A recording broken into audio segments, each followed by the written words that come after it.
Superman was written and directed by James Gunn and is yet another reboot of Superman, if we're not counting the serial Superman films starting from Richard Donner's 1978 picture on.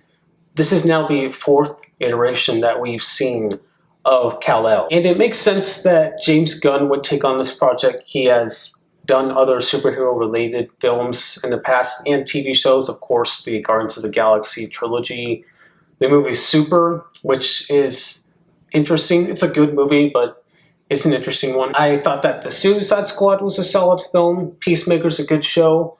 I think that Gunn pretty much knows what he's doing when it comes to these types of genre projects. I like Superman. I like his story. I like the characters in the Superman world, the comics, the movies. I just find him to be an interesting character. Not one of my favorite superheroes, but you know what? I've always found him likable. In fact,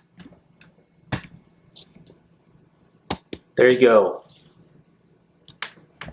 In case you guys were ever wondering what's above my head, now you know. All these characters are played by new actors who haven't played them in the past. Lois Lane, Jimmy Olsen, Lex Luthor, you name it. They're all brand new iterations of these characters. Jimmy being one of my favorites. I've always liked Jimmy. He's the one in the comic I just showed, the guy that's stretching out of control.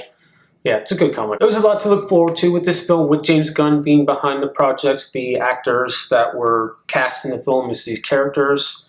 I was looking forward to it. I thought that some of the trailers looked pretty good, and I was really excited for it, and I just got back earlier today, and I'm disappointed. This is not a drill. This is not a joke. I did not like this movie. There were things I liked about it, there were things I didn't like, but I want to start off positive and first talk about the good of Superman 2025. It takes an interesting approach, this film does, of having a lot of things kind of already developed within the Superman story, the Clark Kent storyline that we're all familiar with. He's already been in Metropolis for a while. Him and Lois have been an item for a while. There are things that we come to expect from the story that have kind of already been developed, and we're sort of thrown in the middle of the story. And this is all explained early on in, I think, a pretty funny way. And I appreciate that attempt at just doing something different, you know, not really seeing the origins again of Clark, because we've seen it several times. We don't have to see it again.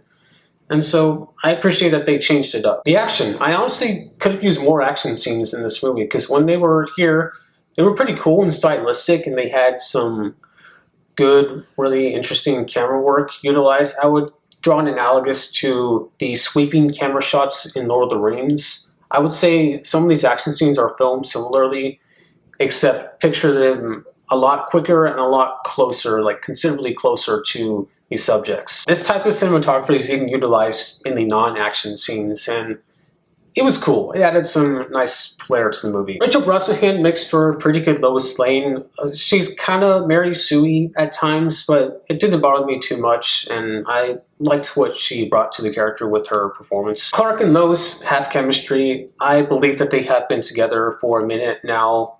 They're keep together, like, yeah, I believe it, and they work well together as a couple. I really liked Nicholas Hoult as Lex Luthor here. I feel like they actually had some really funny moments and funny lines with his character as well, because I didn't like all the comedy here, but I do feel like he had some really good and clever comedic lines here, and they do a good job of blending comedy and drama with this character. He is menacing at times, but also at times kind of funny. Crypto, the dog, the super dog, Superman's dog, he was great. He was adorable. He was hilarious. I really enjoyed whenever he was on screen. And the CGI was great too. Very, very much convincing. All the CGI for that matter, all the visual effects I thought were really well done. All right, let's talk about what I didn't like in Superman. A big problem for me with this movie was the script. There is a lot going on here. There's a lot of characters. There's a lot of different subplots that are set up, and unfortunately just not really that well fleshed out in the roughly 2-hour runtime. Superman at one point has kind of a crisis conflict with what his purpose is. He doesn't really know kind of what he's meant to do and what he's meant to be in Metropolis. There's a conflict set up between the citizens of Metropolis and himself. They kind of turn on him at a certain point in the movie. Clark and Lois had been together for long enough now that they're starting to experience some turmoil, starting to experience some issues with their relationship. Superman's parents from Smallville are trying to be there for him, trying to support him through everything that he's going through at the moment. The Justice Gang, made up of Mr. Terrific, Metamorphic, Green Lantern, and Hawkgirl. Lex Luthor and Superman are at odds because of a certain Kryptonian message that comes to light, and Luthor is trying to expose him through the translation of this message. Jimmy Olsen's, I think, love life. There's so much that Gunn tries to stuff in the screenplay, and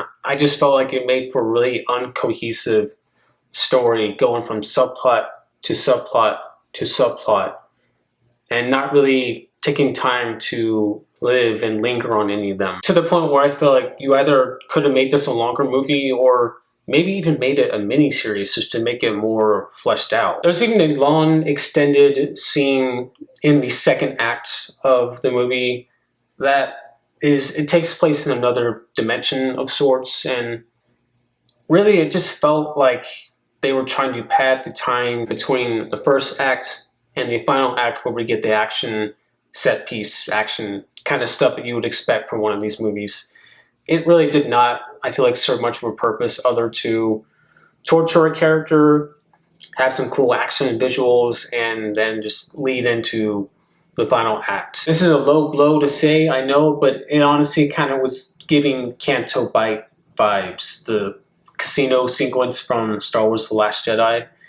It didn't feel too far off from what that scene was for that movie. Let's talk about David Corenswet, who was playing Superman / Clark Kent / Kal-El, whatever you want to call him. I kind of, go back and forth between them, all those different names. I like this actor. I think he's a good actor. I think he's a pretty likable guy from interviews I've seen. I thought he was great in the movie Pearl. I thought that was a really good role for him. It was nice to see him in a role like that, because before then, I believe I had only seen him in the Kissing Booth franchise.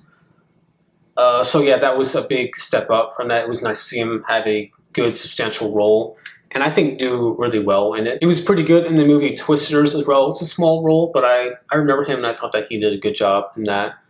I like this actor. I think he's a good actor, but I really didn't like his turn as Superman very much. I don't so much blame him as much. I put a little bit of blame, kind of, but it really is more so the writing, I feel like, where it falls flat for me. His performance is okay, but he's really hot-headed here, low-tempered. I understand it's a different kind of Superman. They're going for a different thing. Look, this is coming from someone who loves Batman Returns, and I will fully acknowledge, as anyone else, that that's not really a Batman movie. It's really just Tim Burton doing whatever the hell he wants, and I think it's great. I don't care that it's not really like Batman. I still really like it. I'm all for going in different directions regarding the portrayals of comic book characters. But the sort of low-tempered nature of his character and the immaturity of him at times, it honestly made him kind of unlikable. He wasn't the most likable Superman. And regarding the stuff going on between him and Lois kind of being unsure about the direction of their relationship, I was like, I feel you, girl. I kind of get it. I sort of understand if you want to not be with him anymore. Now, I do want to say, because I consider myself to be a very open-minded person regarding films and various different types of media, I am more than open to possibly getting a sequel to this in the future, because it probably will. It's going to do really well. I've heard it's done well critically as well. And I'm more than okay with the fact that maybe this is just a part of the character we're getting so far, and he'll be more developed in the future. He'll have growth. He'll become more likable, so-and-so. That's fine. I hope that happens, actually. But I'm just saying, right now, in this initial film, David Corenswet as Superman, as Clark Kent, I wasn't a fan. Also, even though I did like a lot of the action, some of it did feel a little too over the top. At times, I could tell they were trying to kind of make it like a cartoon, like what a Superman cartoon would be like, and that's cool. I feel like sometimes it works, but other times it felt too over the top. Like, even for a cartoon, like a cartoon wouldn't go this far. Superman the Animated Series would never, you know what I mean? And lastly, I'll touch on the music. It was scored by John Murphy and David Fleming, and it's okay. You know, I don't want to be too critical of it. The score's fine. You know, when you're competing, so to speak, with the likes of John Williams, Hans Zimmer, two people that have scored Superman films in the past, it's already kind of unfair that you're going up against such giants in the film composing world, such as Williams and Zimmer. So don't want to be too critical. The music was okay. So yeah, James Gunn's Superman. I was just let down by this, sadly. It's not a bad movie.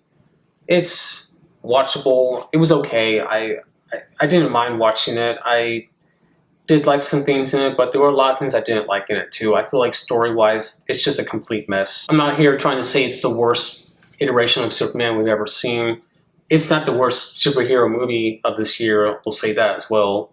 But it's just not one that I really liked that much. Yeah, so with all that said, I would give Superman a 5.5 out of 10. That's Superman 2025.